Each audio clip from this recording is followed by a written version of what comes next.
कहाँ पहुँचे हैं धनंजय बम अभी तक? अभी हम लोग अबरकिया पहुँचे हैं, सुइया पहाड़ को पार करके। और अब आगे जो है हम लोगों का टारगेट जो है कल किसी हालत में देवघर पहुँच जाने का। आज कौन सा दिन है अबरकिया पहुँचने में अभी हम तक? लोगों का तीसरा दिन है। कितना समय हो रहा है? 9 बज रहा है, 9:30। नहीं, 9 बजने में 3 मिनट बाकी है।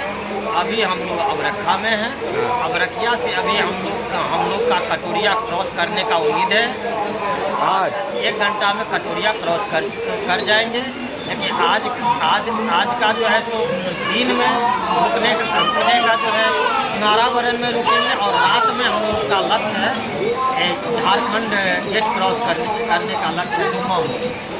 और कल हम लोग जो है तो बाबा का जल अभिषेक कर देंगे। चलिए।